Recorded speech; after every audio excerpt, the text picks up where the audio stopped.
तुलसीदास के ऊपर सबसे बड़ा प्रश्न चिन्ह। तुलसीदास जिस जन्म तिथि पर पैदा हुए और जो जन्म लेने का स्थान था, क्या उस पर किसी ने कभी गौर किया है क्या? तुलसीदास जिस समय जन्म लिए थे, जिस सन में जन्म लिए थे, जिस स्थान पर जन्म लिए थे, क्या कभी आपने उसकी सत्यता जानने का कोशिश किया?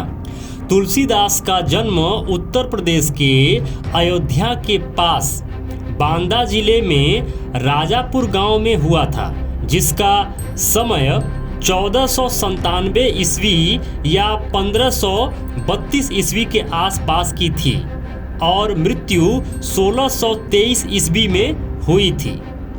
अब सबसे बड़ा प्रश्न यह खड़ा हो जाता है कि जिस बाबरी मस्जिद को आज देश के पाखंडी भारतीय स्वाभिमान के ऊपर कुठाराघात व आताताई बाबर का कलंक बोलता है, फिर जब मुगल शासक बाबर राम जी की मंदिर को तोड़कर उस जगह पर बाबरी मस्जिद बना रहा था, तब क्या उस समय तुलसीदास को मालूम नहीं था या किसी लोभ में आकर बाबर से मिल गए थे?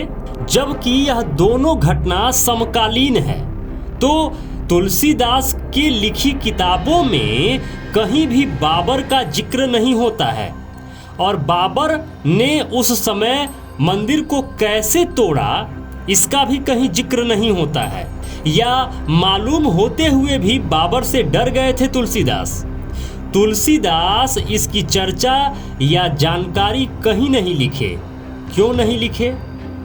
अब तो तुलसीदास पर भी संदेह पक्का होने लगा है कि ये मुगल से मिलकर काम किए होंगे। मुगलों से मिलकर ही तुलसीदास इस प्रकार का कृत्य किए होंगे, क्योंकि तुलसीदास का जन्म उसी के आसपास का है। इतिहास कहता है कि 1528 में ही बाबर ने राम मंदिर तोड़कर बाबरी मस्जिद बनाई थी। तुलसीदास ने तो देखा या सुना जरूर होगा यह घटना होते हुए। बाबर राम के जन्मस्थल को तोड़ रहा था और तुलसी लिख रहे थे, मांग के खइबो मसीत में सोइबो। और फिर उन्होंने रामचरितमानस और अन्य ग्रंथ लिख डाली। राम मंदिर के टूटने का और बाबरी मस्जिद बनने का क्या तुलसीदास को जरा सा भी अफसोस न रहा होगा? उस समय तुलसीदास का एक और विनय पत्रिका भी निकला था, जिसमें भी मुगलों की आतंक या मंदिर को तोड़े जाने की चर्चा क्यों नहीं है? हिंदुओं पर जजिया कर लगाने जैसी बातों को क्यों नहीं लिखा गया तुलसीदास के द्वारा, जब उसी समय काल में तुलसीदास इस पृथ्वी पर जी रहे थे? मुगलों की आतंक की भयावहता को देखकर 1469 ईस्वी में जन्मे सतगुरु नानक देव जी ने मुगलों से लड़ने के लिए अपनी सरदार सेना का निर्माण किया और उस सेना के द्वारा काफी लंबी लड़ाई मुगलों के विरुद्ध लड़ी। फिर भी तुलसीदास ने इन बातों को अपनी विनय पत्रिका या अन्य जगह क्यों नहीं लिखा?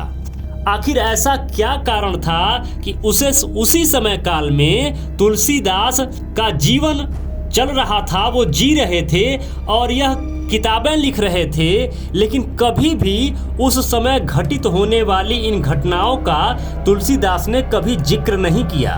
तो संदेह तो जरूर होता है कि तुलसीदास ने किसकी चाटुकारिता की, किन बिंदुओं को छुपाया, या ऐसा है कि तुलसीदास का पूरा कॉन्सेप्ट ही गलत है?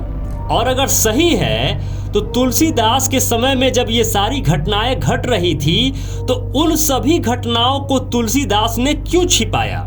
आगे बढ़ने से पहले मेरे मित्रों, आपको एक सूचना दे देता हूं कि पाखंडी लोग नागपुर से लेके दिल्ली तक एक कर दिए हैं पिछले 1 साल से इस चैनल को डैमेज करने के लिए।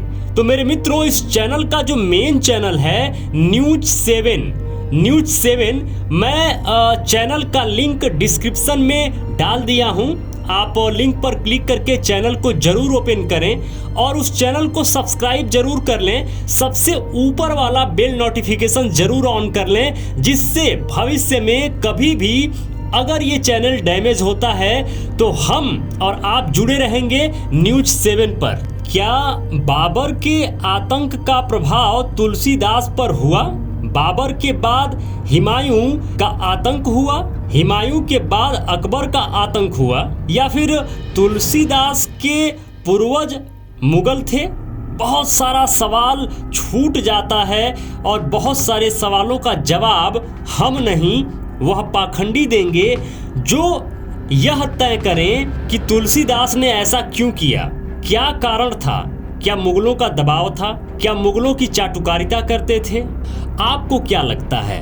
अपनी राय कमेंट बॉक्स में जरूर लिखिएगा, जरूर लिखिएगा। इन सारे विषयों पर आप बेफिक्र होकर कि आप इस तुलसीदास के बारे में क्या जानते हैं, और अगर वह था व्यक्ति तो वह करना क्या चाहता था, और उसके समय में जो घटनाएं घटी उसने छुपाया क्यों, या फिर ये क्या घोटाला चला है, या ये किस प्रकार का साजिश चला है। कमेंट बॉक्स में जरूर लिखिएगा, क्योंकि सबसे बड़ी बात ये भी है कि तुलसीदास का मृत्यु अकबर के समय में 1623 ईस्वी में हुआ था। यह तो आपको सोचना पड़ेगा ना कि तुलसीदास का मृत्यु 1623 ईस्वी यानी अकबर के समय में हुआ था। तो जब मुगलों का शासन था, मुगल इनके मंदिर को तोड़ रहे थे, तो एक भी बार जिक्र क्यों नहीं आया है? यह तुलसीदास इसीलिए संदेह के घेरे में आता है। मित्रों, अगर आप चाहते हैं कि हम निरंतर असल भारत की सच्चाई जमीन से खोदकर आपके सामने लाते रहें, मेरे मित्रों, स्क्रीन पर जो फोटोग्राफ आपको दिख रहा है, यह सेहॉक नाम की एक कंपनी है। सेहॉक एक ऐसी कंपनी है, यह कंपनी जितना भी प्रॉफिट जनरेट करती है उसका 50% हिस्सा बुद्धिज्म के विकास में, बुद्ध धर्म के विकास में डोनेट कर देती है, लगा देती है। इनकी वेबसाइट sehawk.com पर जाकर आप देखिए कि क्या क्या फैसिलिटी इनके पास उपलब्ध है। आप जो पैसा कहीं और खर्च कर रहे हैं वह अपने ही मूल निवासियों की कंपनी सेहॉक में जरूर खर्च करें। तो निवेदन है कि हमारी टीम को डोनेशन जरूर करें। स्क्रीन पर स्कैनर लगा दिया गया है, स्कैन करके हमें डोनेशन जरूर करें, जिससे हमारी टीम निरंतर अविरल यह कार्य करती रहे, भारत के लिए, अखंड भारत के लिए, बुद्धमय भारत के लिए। जो भी मित्र अभी तक इस वीडियो को देख रहे हैं, आप सबको नमो बुद्धाय, जय भारत।